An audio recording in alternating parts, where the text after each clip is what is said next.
All right, I've obviously had a lot of people ask for the birth story of the most recent edition.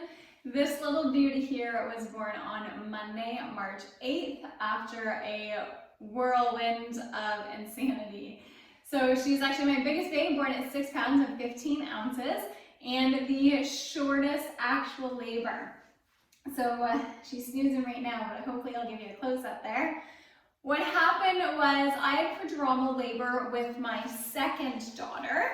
That lasted about a week and a half. So while I was expecting that, I was still pretty bitter to experience it with this one. Thankfully, it was only a couple of days of prodromal labor, but it's not fun. Now, if you're not familiar with that kind of labor, it basically means that you labor daily for a few hours, but it goes nowhere. So I was getting pretty antsy by 39 weeks. I just really wanted to meet this little girl like most moms do, but she did not want to come out. So I started getting labor pains on Thursday night and had all those fun, like right before labor kind of symptoms. But again, it went nowhere. I had a stretch and sweep done Wednesday, always uncomfortable, but normally effective. And it just went nowhere. I kept walking. We did all of the things to kind of naturally induce that I did with my other girls. They just weren't effective, but I was getting contractions that just stopped.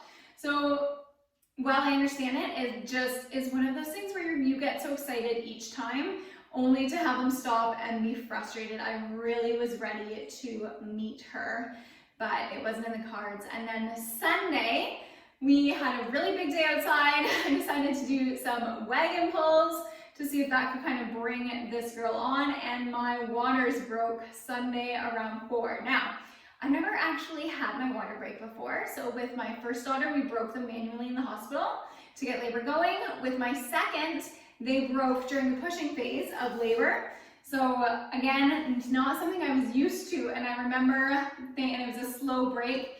I remember messaging my girlfriend being like, I'm not sure if my waters broke, and then 5 minutes later, they broke. So that was fun and was actually kind of exciting because all I could think about was, okay, so it's finally happening. So my waters broke, my husband rushed around like crazy getting all the last minute stuff done. The girls were just kind of getting ready for bed. So we're trying to do all that throughout the insanity and nothing. So contractions didn't start, nothing picked up. I obviously called my midwife to let her know that the waters had broken and just basically said to try and get contractions going yourself, because otherwise after 24 hours you do want to induce. So induction is something I wanted to avoid. It's something I've never really looked into, never believing that I had one. I've heard they're very hard and fast and I didn't want one.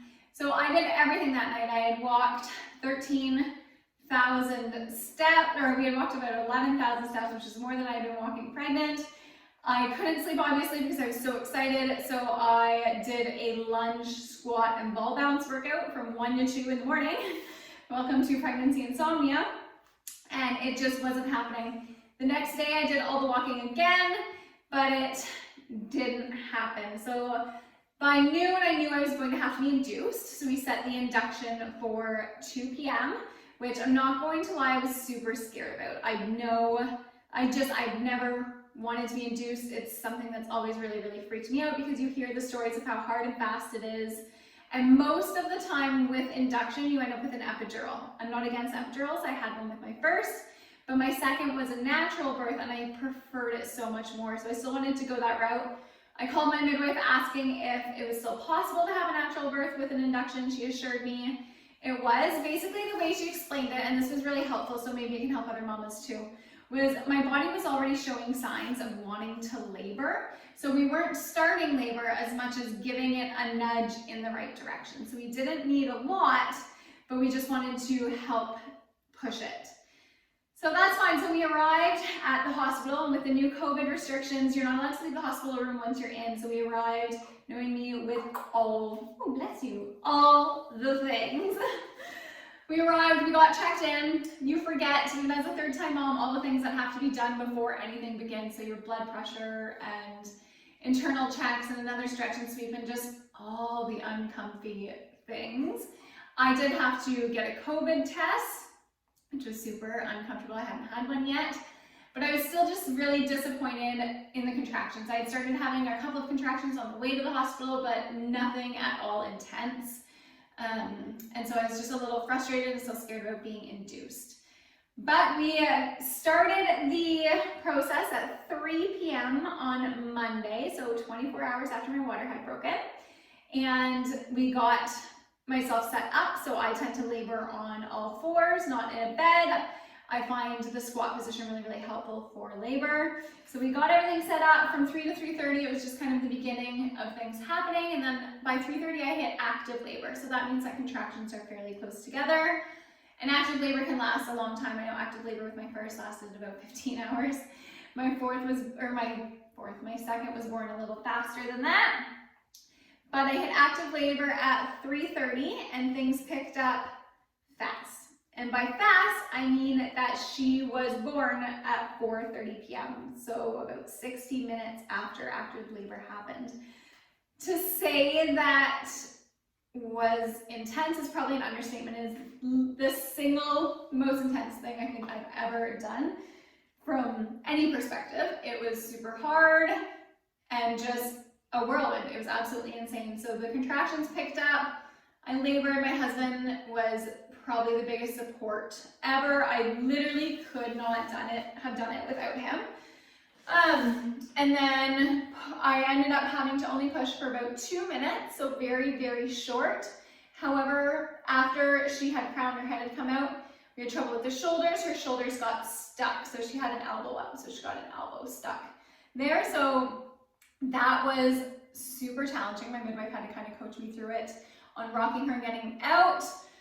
All of this is natural. I didn't do the epidural, especially after the contractions kind of picked up around 4. There just wasn't going to be time. Even if I did want it, they were just coming very, very close together, one after another. I couldn't get off the floor. It was intense. So she was born at 4:32 p.m., an hour after active labor. Completely natural, which is amazing. She came out.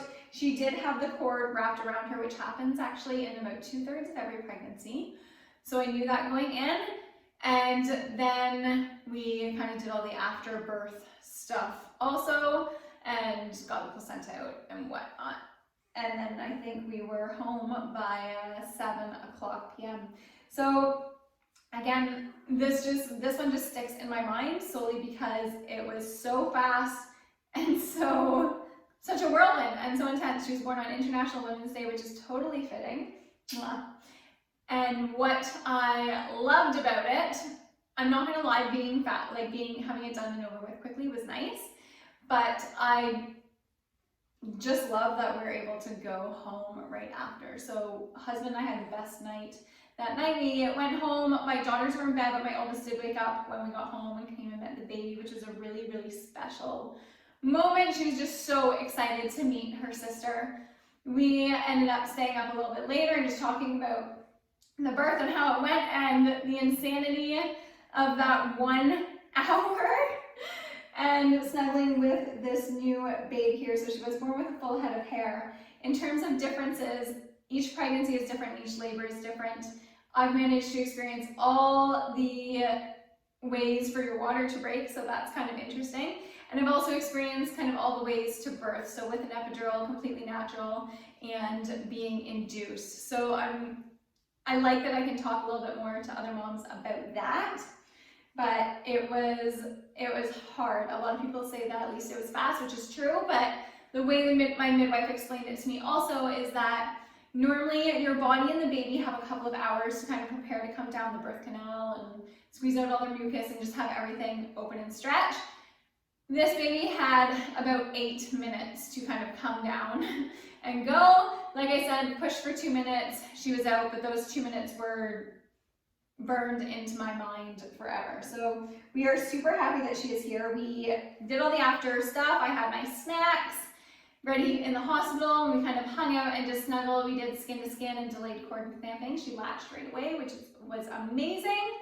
She's my biggest babe so far, which is funny because I gained the least with her, and who has their biggest babe on their third?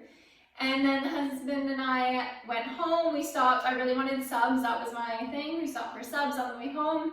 Got home and just kind of settled into that we have a newborn crazy mindset. So it was quite the experience. We were home really, really fast, which is always nice to not kind of be stuck in the hospital and to just recover at home.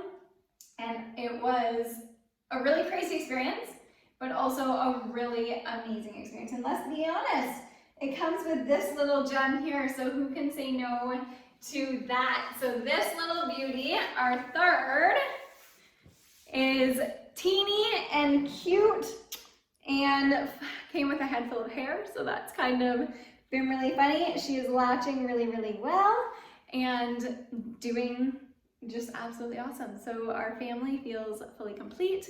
I can't believe that we are actually here and have 3 girls. So the insanity has begun, but it is absolutely amazing to be able to do it.